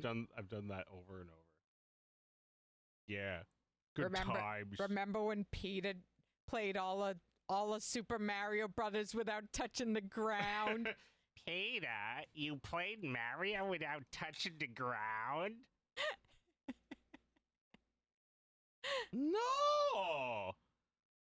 Fuck! I can't believe you guys are missing the video right now because Joe is playing this game without touching the ground. Is it really not capturing the video? I'm afraid not. Holy no, you and shit. I are the only ones watching the game. My god, just kill me right now. I don't want to live. He killed himself. Joe got game over. I thought you could see and not hear it. All right. Well, we have no more games, so we got like what, 10 minutes. Let's do a Q&A. What do you guys want us to talk about? Let's talk more about the show. It was like we were like waiting, and this guy brought out his like 3DS, and he's like, I can't believe I haven't met anybody on Street Pass yet. And it's like, I'm standing there with the Game Boy thinking like, yeah, I'm the biggest Dorcas here, actually. Yeah, no, you don't stand a fucking chance, dude. Oh, that's so fucking funny. If Joe dies in Mario and no one sees it, does he die at all? It's a good question.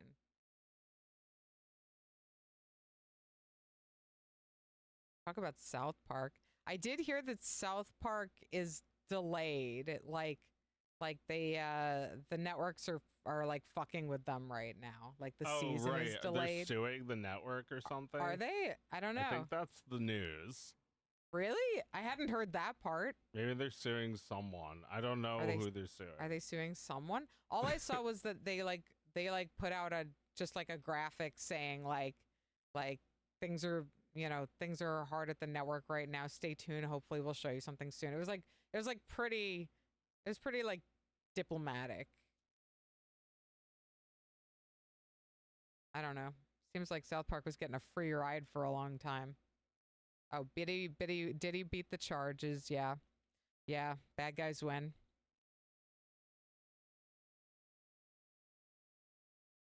Well, I guess I won't be missing him. Yep. We're seeing him all the fucking time. That's great. Diddy's back, guys. He's back. Make sure Great. you pay $500 for a Switch 2 because Nvidia needs more money. Bad guys win. Bad guys win.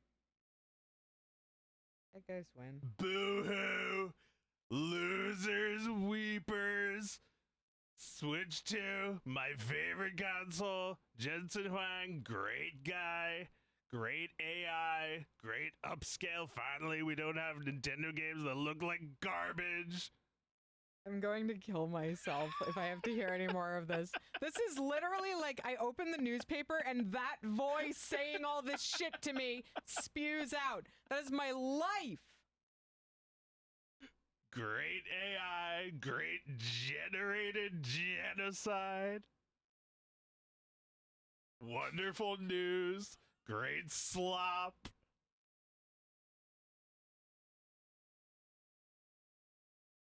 People are saying, very good. Many people are saying we should deport Meredith because she does not like fun. She doesn't like progress.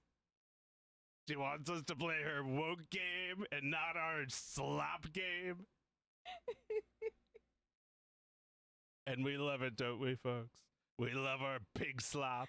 We love our big, fat, disgusting pig president.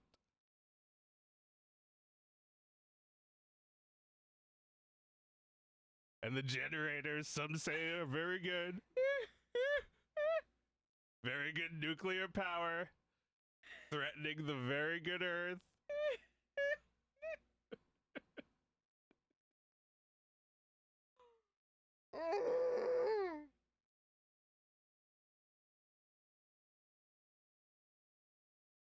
And we have some of the best people working on it.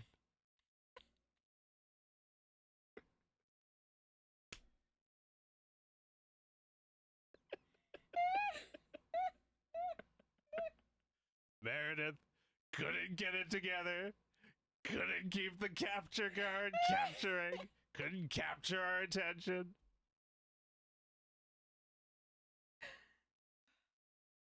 She couldn't capture cold.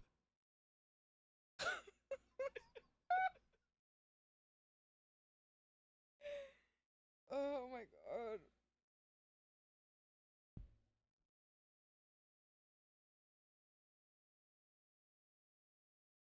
Alligator. Bad guys win. I'm sorry. I'll let you finish. Look, this is just like, it doesn't feel like this every week.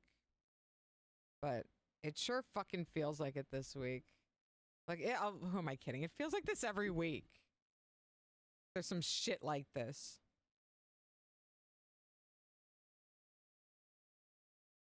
I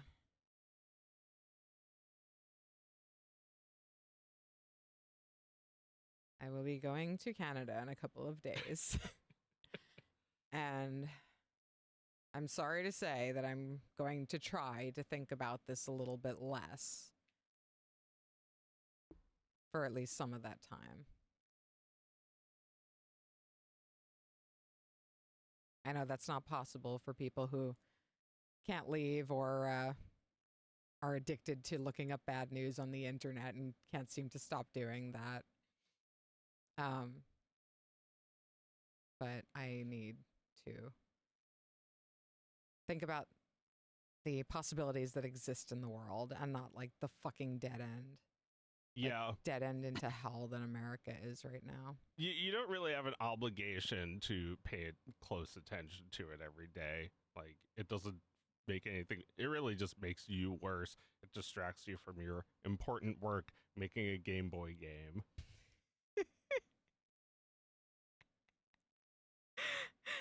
I mean, it is true that, like, if you stop making the thing because of all this, that would be a real waste. I'm not going to let this shit monopolize any more of my attention than it already does. Yeah, it's true. They just want it to be in your feed or in your mailbox, some shit. They want to be at the restaurant for some reason. They want to be dangling fucking rights in front of me and being like, maybe you and all your loved ones will have this next year. Maybe they won't. Like, maybe a few million people over there will just fucking die. How about that? And that's like, there's just this one bill. There's just this one bill that, like, every day new threats to kill somebody are being thrown into it. New threats for mass murder are being thrown into it. And every day the news is it's worse and it's probably going through. It's worse and it's sailing through. And you just like hear that every day. And then things come out of it. And then things go back into it. And it's a fucking TV show. It's I'm watching a fucking... what did everyone tell me to watch? What's the show? Severance. We're watching fucking Severance. With this big, beautiful fucking bill hanging over our heads. Yeah, I don't get it. Severance is like, why would you separate your life from your work? Don't you have like moral reasons to do your work? Well, not these people, right? No, and you know, it's like they're fuckers. So why would I even want to get to know them? I'm not interested in these people who've severed work from their life. Not really. I don't really care about them. Yeah, I like to talk to people about things they're good at, like yeah.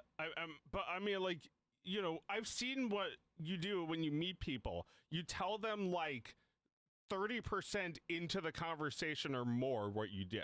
Yeah. Like, you don't tell them straight out, like, I'm developing a game. Come talk of wisdom. It's really good. You're gonna love it. Like, it'll freak people out, make them go running for the hills. It's like, this is, I've known people who do this shit.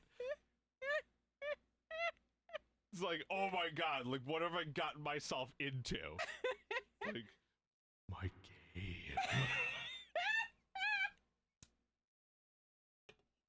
I mean, look, I'll admit that, like, I've been a little that, and you've been a little that, but I've seen you in the wild. You don't do that to people unless they already are like waiting patiently for updates on your game. I have a way that I describe to people what I do, and it gives the easiest out possible to that person. Like, when I'm speaking to somebody who is the parent of like a child that my kid is playing with, yeah, I get to the point real quick. Like, oh, I make video games, and like for some people they're like, oh, that's cool, and that's the end. The end. And that's really good for both of us, yeah. Right? And then there are people that are like, oh, like, what kind of video games? And then I'll say like, oh, I make these kind of like, you know, they're like a little bit of a memoir. They're like kind of a slice of life story about like a teenage girl, but you sort of control it and you like move through it. And they're like, oh, wow, that's so cool. What's it called? And I'll say Perfect Tides. And they'll say, Perfect Tides. Like, they'll look up into their brain like they're going to remember this. And like, that's also very polite of them to do. We are getting to the end of the conversation here, right? Yeah. And then I'll be like, yeah, no, it's like really fun. Yeah, I've just been doing it for a few years. What about you? And like that's as far as it ever goes. Yeah. That's cool. I mean, that way they kind of just look at you as a person, not just like someone who makes a game. Yeah. Yeah, because they see me as a person because they know me as Oscar's mom. My Yeah. job is actually that, and then whatever I tell them is the thing that I do when I'm not hanging out with Oscar, Yeah. which is like not really like we're at work together. Like, us moms are at work together. We all know that we all are a mom. You don't know like if you get into stuff like that, you're basically asking your coworker, "What's your hobby?" Yeah. Right? What's your hobby? At the mom store. Yeah. Like I make video games, and they're like, yeah, they're like kind of personal. They're kind of like nostalgic. And, Yeah. that like sometimes people, like every once in a while, one time someone bought my game on the spot when I spoke to them.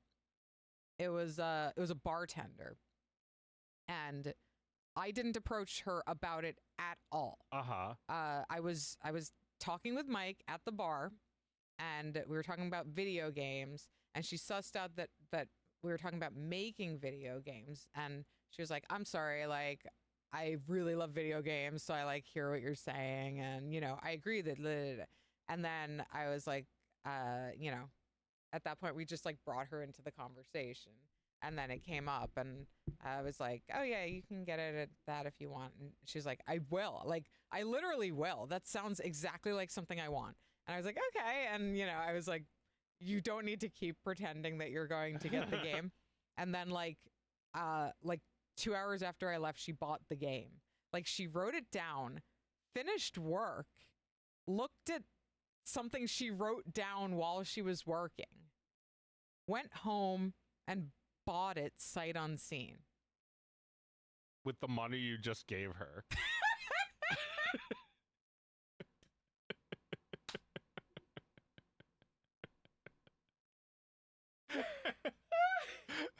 Remember this money? It's back. Well, no, listen. I did offer her a key. I wrote down a key for her. Yeah. And she didn't cash the key. She bought it. Ah.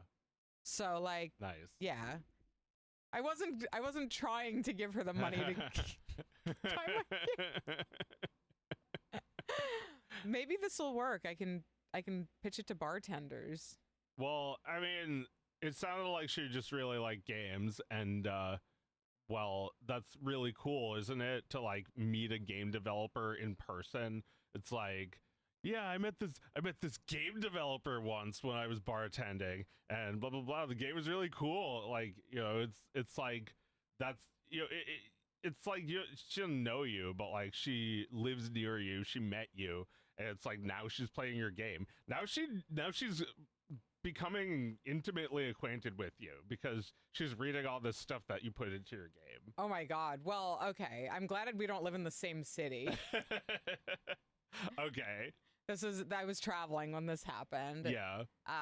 But that's I mean, it's true. That is intimate, right? Like, she bartended, she made me a drink, but like, I don't really know anything about her. I just like told her my life story. Yeah. Well, it was mostly that she was interested in hearing it. She wanted to know what you were talking about and what games you kind of games you make. And like, yeah, she got the game. Got the game. Yeah. Pretty cool. Well, yeah, like I was thinking about how like people will play your game just because it's a game, and it's like, I have a friend who will play any mobile game that's like free and like do bug testing for free just because it's like a free game. It's Yeah. like, yeah. I mean, I know all the people who play test my game do it for free, and they are often excellent at it. And I don't know what it is. I think that it's got to be something other than like a free game, because there are plenty of free games, like more than you could ever play.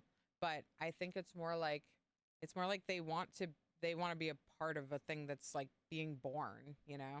Totally. That's why people get their names in like Kickstarter perks. They want to be a part of having made it. Yeah. Yeah, they want to be like immortalized in it. Yeah, I haven't done that yet, but at some point before the game is released, I'm gonna draw people into it. People who just like wanted it to exist like 4 years ago when, I had completed another game, but like that's all the evidence people had that I was going to make it. Yeah. And now it's kind of in the home stretch. Yeah.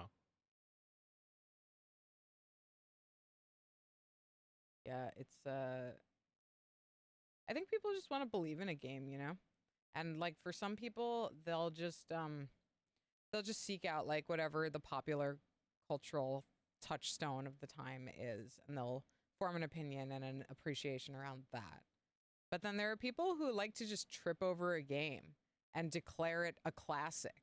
Yeah. And say to everybody they know, like, you got to play this game. Like, I just stumbled on this thing sight unseen, and it's insane the more people don't know about it. Like, people love that. And as long as those people are around, somebody's going to be interested in what you're doing.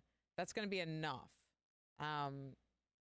Yeah, like I don't know if the games industry really is like exists. Like I don't know if it's like really matters for like what you're doing. Like because like I don't know, you could just like travel around telling people about it and like get as much new people as like paying a service to do it for you.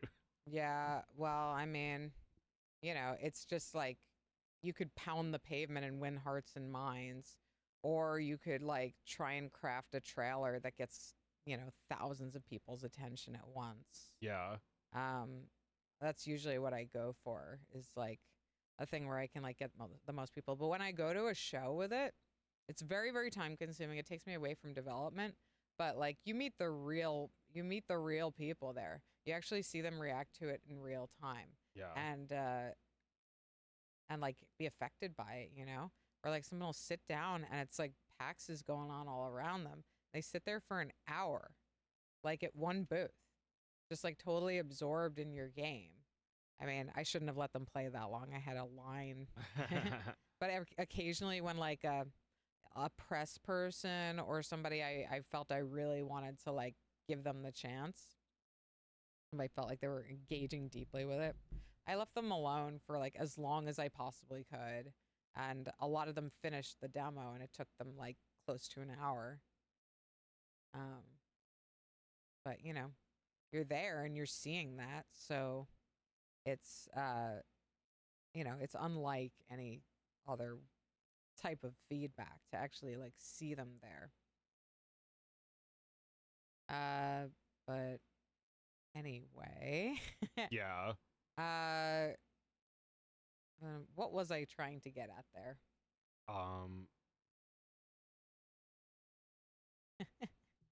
Woo woo.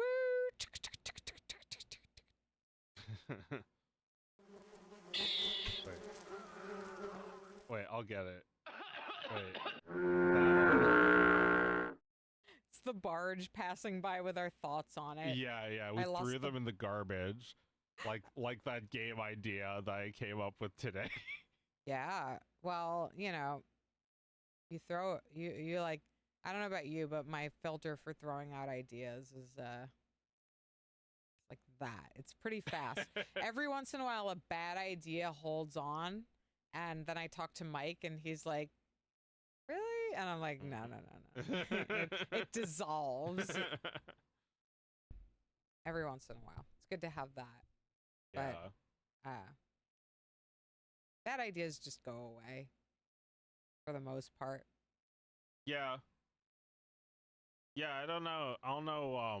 I guess my game idea has solidified over a long period of time. It's like I actually made a demo a long time ago, like 5 years ago maybe, of like a 3D game of like a Dog of Wisdom thing. Mm-hmm. And it's become a Game Boy game. Like I guess like I've held on to this idea, and I've like, I add the fruit that like you have to like get the right food that's safe for dogs. Mm-hmm. And it's like I feel like now you have a game. It's like, yeah, that's all you need is like, it's good for dogs. And if you don't, then you're about to know. It's almost like a public service announcement about dogs. Kind of, yeah. It should help you. I mean, I'll make sure that I have my facts correct about watermelon and stuff. Yeah, so when children play this game, they'll understand what food is safe for dogs. Yeah, I hope so. It's like, you get 1 point for watermelon because it's not like you should give them that much or anything. It's got sugar in it. It's totally scored based on what food is safe for your dogs to eat. Peanuts are 3 points because that's even better. I mean, it's perfect because like in Zelda, there's stuff that's safe for Link and stuff that hurts him. Like you're being dogs. Yeah, in Mario, there's like mushroom-shaped things that hurt you. Mm-hmm. They're actually chestnuts, Goombas. Oh, yeah. We should probably call it a night. Yeah. Was there anything else we wanted to talk about? Any last words? Yeah. Oh, can you sing "This Is My House" in French? C'est ma maison, c'est ma maison.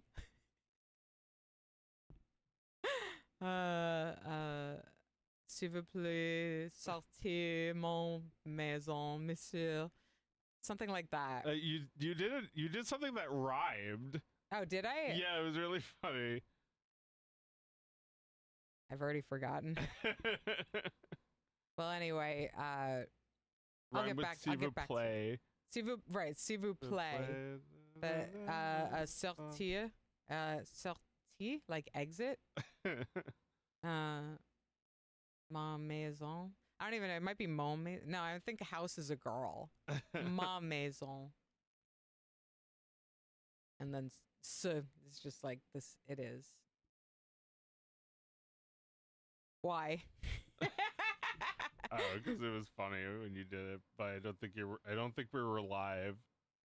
No, are we not live? No. Last time you sang that in French. Oh, right. The last time I embarrassed myself, it was in a private conversation. So you wanted to make sure I did it here too. Well, no, because it was funny then. Oh, yeah, I suppose so. Yeah, well, look, it's always funny when we weren't recording. Always. Well, thanks for listening. Yeah. Now get out of my house. Out of my house. Don't stab me.